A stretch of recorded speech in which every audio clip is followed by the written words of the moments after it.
Bismillahirrahmanirrahim. Assalamu alaikum dear student. This is Elysium Public School and College Lodra. I am Mrs. Shazia Asghar teaching you the subject of English. Class 9 tenses complete करने के बाद active voice सीखे हो चुके थे। अब हम active voice passive voice कर रहे हैं।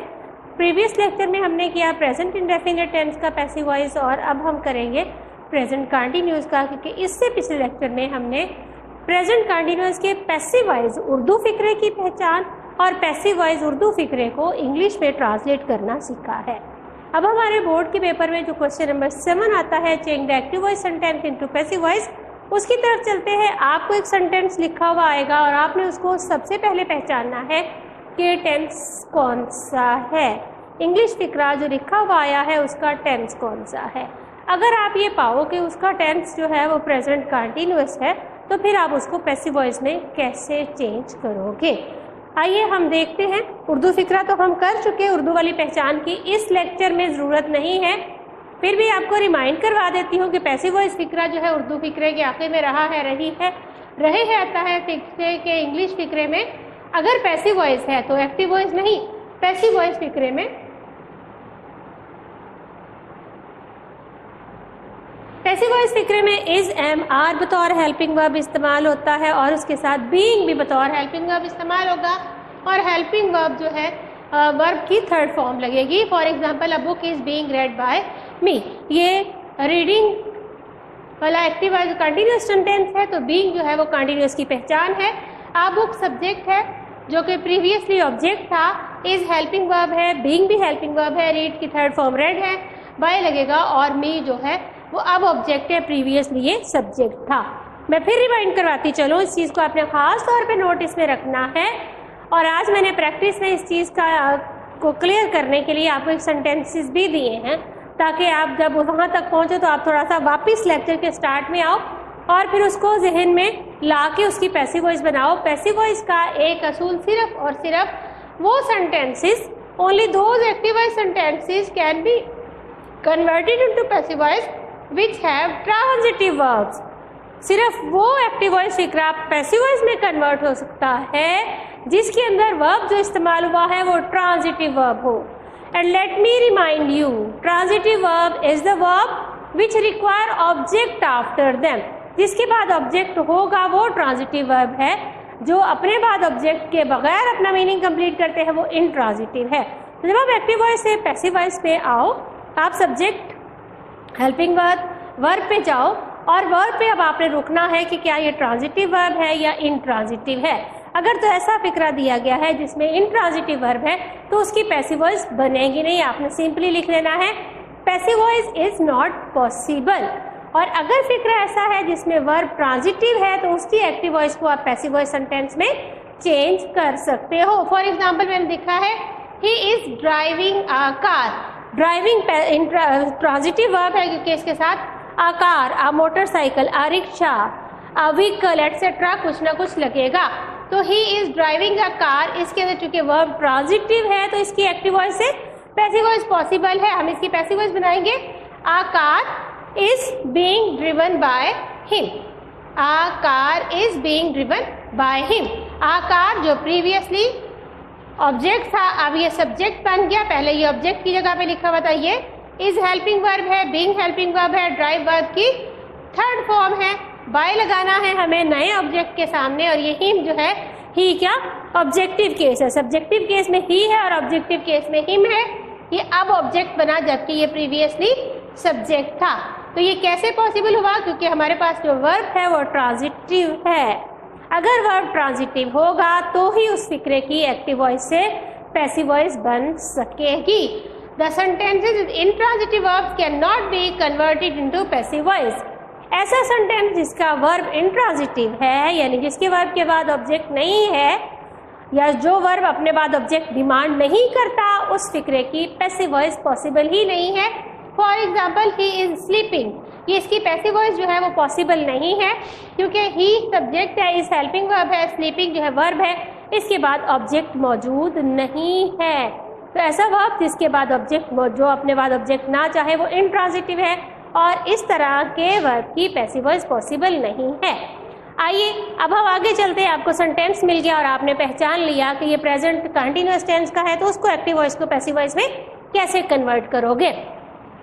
एक्टिव वॉइस सेंटेंस का स्ट्रक्चर लिख दिया है, सब्जेक्ट है, हेल्पिंग वर्ब इज एमआर है, वर्ब की फोर्थ फॉर्म यानी फर्स्ट फॉर्म के साथ आईएनजी और ऑब्जेक्ट। अब आपने इसको पैसिव वॉइस में कैसे कन्वर्ट करना है उसके रूल्स हैं। ये एक्टिव वॉइस सेंटेंस है और उसके रूल्स है कि आप उसको पैसिव वॉइस में कैसे कन्वर्ट करोगे। तो सबसे पहला काम आपने ये करना है, subject will change into object and vice versa. Vice versa का मतलब होता है उलट या रेसिप्रोकल सिचुएशन। तो सबसे पहले आपने यहाँ सब्जेक्ट के जगह पे जो नाउन है उसको ऑब्जेक्ट की जगह ले आना है और ऑब्जेक्ट को सब्जेक्ट की जगह ले आना है। हर एक्टिव वॉइस को पैसिव वॉइस में बनाने के लिए फर्स्ट 3 रूल जो है वो कंपल्सरी हैं। सब्जेक्टिव ये हो गया, सब्जेक्ट को आप ऑब्जेक्ट में चेंज करेंगे, ऑब्जेक्ट को सब्जेक्ट में चेंज करेंगे। अब हेल्पिंग वर्ब पहले इज एम आर था, अब आपने सब्जेक्ट के बाद जो हेल्पिंग वर्ब लगाना है वो इज एम आर में से कोई एक।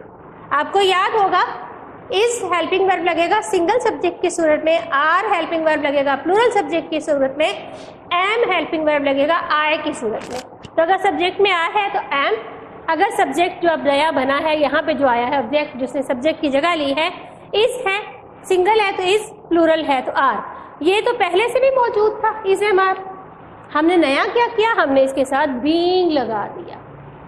तो सब्जेक्ट के बाद आपने इज एम आर में से कोई एक लफ्ज लिख के फिर बीइंग लिखना है, यानी सब्जेक्ट के बाद आ जाएगा is being, am being, are being. Second step number 3, helping verb के बाद हमने वर्ब लगानी है और वर्ब की हमने कौन सी फॉर्म लगानी है, थर्ड। यहाँ देखिए वर्ब की फोर्थ फॉर्म थी, जब हम इसको पैसिव वॉइस में कन्वर्ट करेंगे तो ये वर्ब की थर्ड फॉर्म बन जाएगी। तीसरा स्टेप, पहले स्टेप में हमने सब्जेक्ट को ऑब्जेक्ट की जगह, ऑब्जेक्ट को सब्जेक्ट की जगह लिखा। दूसरे स्टेप में हमने जो ऑब्जेक्ट अब नया सब्जेक्ट बन गया है उसके साथ is am are helping verb लिख के एक और हेल्पिंग वर्ब बीइंग लिखा और उसके बाद हमने वर्ब की थर्ड फॉर्म लिखी। वर्ब की थर्ड फॉर्म के बाद हमने वर्ड लिखना है बाय, यानी बाय का वर्ड चौथे स्टेप में आएगा और 5वें सब्जेक्ट में आपने ऑब्जेक्ट लिखना है। जो पहले सब्जेक्ट था अब वो आखिर में जाके ऑब्जेक्ट बन जाएगा, ये आप ऑब्जेक्ट लिखोगे। यहाँ तक जब आपने काम कर दिया तो ये सिंपल एक स्ट्रक्चर सेंटेंस पैसिव वॉइस का बन गया। मैं रिपीट करती, चारों सब्जेक्ट, फर्स्ट स्टेप में आप सब्जेक्ट को ऑब्जेक्ट और ऑब्जेक्ट को सब्जेक्ट की जगह ले आओगे। सेकेंड स्टेप में आप is am are helping verb लगाओगे according to the new subject और उसके साथ आप हेल्पिंग वर्ब बीइंग का इजाफा करोगे। थर्ड सब्जेक्ट में बीइंग के बाद आपने वर्ब की जो फॉर्म लगानी है उसको थर्ड कर दोगे और फोर्थ सब्जेक्ट में आपने ऑब्जेक्ट लिखना है जो प्रीवियसली सब्जेक्ट था। ये सिंपल सेंटेंस प्रेजेंट कंटिन्यूअस का उसकी पैसिव वॉइस बन जाती है। अब अगर आपके पास सेंटेंस नेगेटिव था तो आपने वर्ड ऑफ निगेशन नॉट कहाँ लगाना है, helping verb is am are और हेल्पिंग वर्ब बीइंग के दरमियान में नॉट लगाएंगे। Is not being, am not being, are not being etcetera.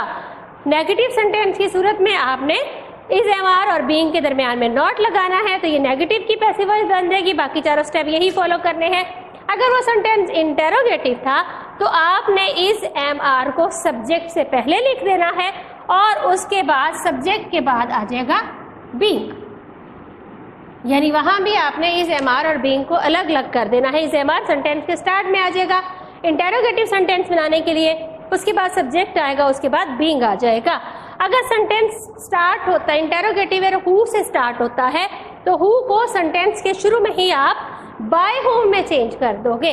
जब सेंटेंस के शुरू में ही आपने बाय लगा दिया तो अब वो वाला बाय जो आपने वर्ब के बाद लिखना था अब आप वहां पे बाय नहीं लगाओगे।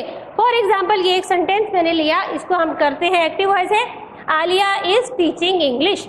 आलिया सब्जेक्ट है, इज हेल्पिंग वर्ब है, टीचिंग वर्ब की फोर्थ फॉर्म है, इंग्लिश ऑब्जेक्ट है। अब हमने चेंज किया तो सबसे पहला स्टेप हमने ये किया कि आलिया को हम इंग्लिश की जगह पे ले आए, इंग्लिश को हम आलिया की जगह लिया, इंग्लिश और आलिया आखिर में चली गई। अब हेल्पिंग वर्ब था हमारे पास इज, इंग्लिश भी सिंगल सब्जेक्ट है, हमने इज लगा दिया और इसके साथ हमने एक और हेल्पिंग वर्ब बीइंग लगा दिया। अब वर्ब की यहाँ फोर्थ फॉर्म थी, इसको हमने थर्ड फॉर्म में कन्वर्ट कर दिया और जनाब हमने वर्ब के बाद वर्ड बाय लगा दिया और हमने ऑब्जेक्ट लगा दिया। तो अब Alia is teaching English, passive voice में हो गया English is being taught by Alia.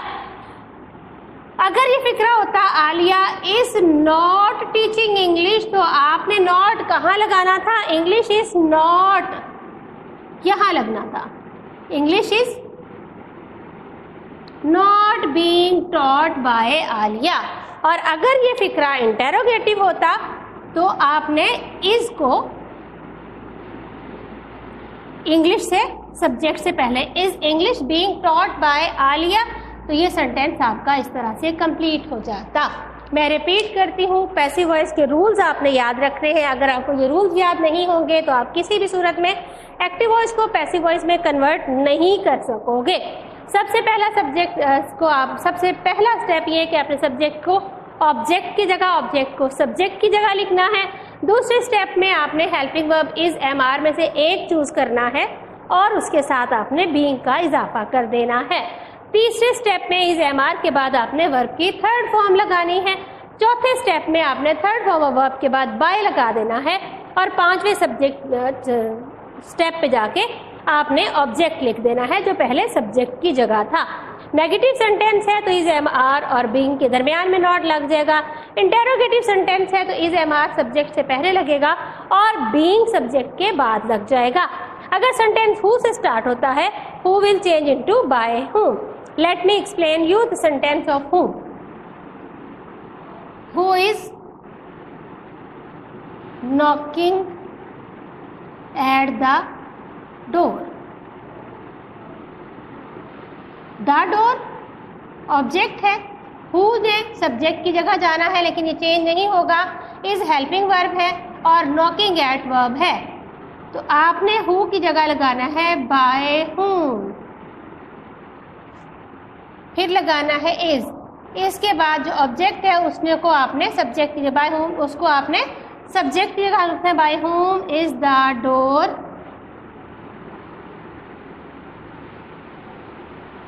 फिर आपने वर्ब की थर्ड फॉर्म लगानी है नॉक्ड, और चूंकि इसके साथ एड की प्रेपोजिशन फिक्स है आपने लगा के फुल स्टॉप लगा देना है। Who is knocking at the door, who जो है ये सेंस ऑफ इंटेरोगेशन है, इज हेल्पिंग वर्ब है, नॉक वर्ब है, द डोर जो है वो ऑब्जेक्ट है।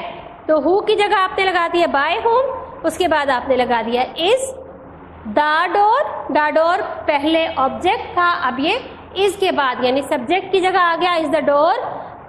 सब्जेक्ट के बाद आपने वर्ब लगाना है नॉक्ड एट, और चूंकि इसमें सब्जेक्ट मौजूद नहीं था तो आपने बाय पहले लगा चुके हो तो आपने यहाँ पे ऑब्जेक्ट नहीं लिखना है।